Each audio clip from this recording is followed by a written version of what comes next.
မင်္ဂလာပါ Head to Success HTS ကနေအားလုံးကိုကြိုဆိုလိုက်ပါတယ်ဒီဗီဒီယိုလေးကနေပြီးတော့မှ roadside range တိဆောက်တာနဲ့ပတ်သက်ပြီးတော့ construction procedure လေးကိုပြောပြပေးသွားမှာဖြစ်ပါတယ် roadside range တစ်ခုတိဆောက်မယ်ဆိုလို့ရှိရင်တော့ဒါ roadside range ဆိုတဲ့အတိုင်းမဖြစ်မနေဒါမြေကြီးတူးတဲ့လုပ်ငန်းပါဝင်မယ်ပေါ့နော်မြေကြီးတူးတဲ့လုပ်ငန်းပါဝင်ပြီးသွားတဲ့အခါကျလို့ရှိရင်တော့ကိုတိဆောက်မဲ့ဒီ roadside range အမျိုးအစားပေါ်မူတည်ပြီးတော့တိဆောက်မဲ့ procedure တွေကွဲသွားမှာပေါ့အဲ့တော့ဒီလိုမျိုးမြေကြီးတူးထားပြီးတော့ပဲတီးသန့် range တစ်ခုအနေနဲ့ဒီတိုင်းမြေသားအနေနဲ့ထားတာလည်းရှိမယ်ဒါမှမဟုတ်ဘဲနဲ့အခုလိုမျိုးဒီ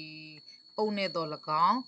ဒီ stone နဲ့တော့၎င်းစီတဲ့ဒီ masonry work နဲ့ပေါ့နော်စီတဲ့လုပ်ငန်းတွေလည်းရှိမှာပေါ့အဲ့ဒီဟာနဲ့မူတည်ပြီးတော့လုပ်ငန်း procedure ကွဲသွားမှာအခုဒီသင်တန်းမှာကကြတော့အဓိကကြောက်ကြီးစီ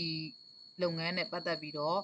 အဓိကထားဒီ estimate တွက်ချက်ပြသွားမှာဖြစ်တဲ့အတွက်ကြောင့်မလို့ကြောက်ကြီးစီရေမြောင်းတိဆောက်တာနဲ့ပတ်သက်ပြီးတော့ပဲပြောပြပေးပါမယ်အဲ့တော့ပထမဆုံးမြေကြီးတူးပြီးသွားတဲ့ခါကျရင်ဒီမှာဆိုရင်တော့ဒီ drawing လေးကိုကြည့်မယ်ဆိုရင်9 inch thick ဟက်ကိုလေးခင်းတယ်ဟက်ကိုပေါ်ကနေ link concrete ခင်းတယ်ခင်းပြီးတော့မှအပေါ်ကနေကြောက်ကြီးစီမှာစီတဲ့အခါမှာလည်းအခြေအနေက2မျိုးဖြစ်နိုင်ပါတယ်အခုဒီမှာပြထားတဲ့တစ်မျိုးဆိုလို့ရှိရင်ဒီဘက်တစ်ဖက်နဲ့တစ်ဖက်မတူပေါ့နော် height မတူဒီမှာ2ပေ height ဒီမှာ3ပေ height ပေါ့အဲ့တော့ဒီမှာဗာလဲဆိုတော့တကယ်မြေပြန့်ဒေသတွေပေါ့နော်မြေပြန့်ဒေသတွေတောင်ပေါ်ဒေသမဟုတ်တဲ့နေရာတွေဆိုလို့ရှိရင်တော့ဘယ်လိုလုပ်ရလဲဆိုနှစ်ဖက်ကအညီပုံစံစီနိုင်တယ်အဲ့လိုမဟုတ်ဘဲနဲ့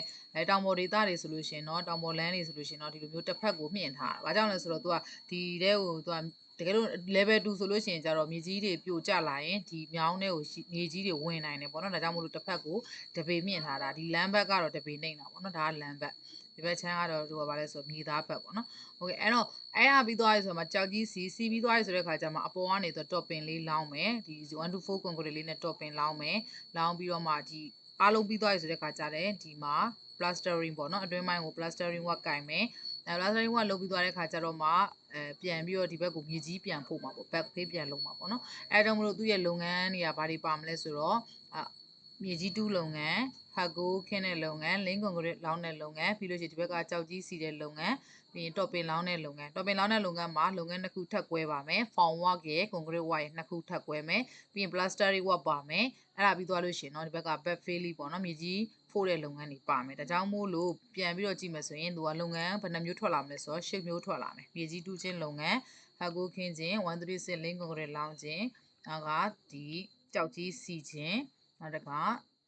plastering ပေါ့နော်အချောကင်ပေးခြင်းနောက်က topping လောင်းရဲ့ပြင်ဆင်ပုံစံကွက်ပေါ့နော်ပုံစံက form work ပြင်ဆင်ခြင်းနောက်က concrete လောင်းခြင်းပြီးတော့မှခုနပြောတဲ့မြေကြီးပြန်လဲဖို့ပေးခြင်း back fill ဆိုတော့လုပ်ငန်း10မျိုးရှိမှာပေါ့အဲ့10မျိုးအတွက်ကိုမှကုန်ကျစရိတ်တွေတွက်ပေးရမှာဖြစ်တယ်အဲ့တော့ဒီဗီဒီယိုလေးကနေပြီးတော့လုပ်ငန်းခွင် procedure ပြောပြီးတော့ပဲဒီကုန်းချုပ်လိုက်မယ်နောက်ဗီဒီယိုကြမှာ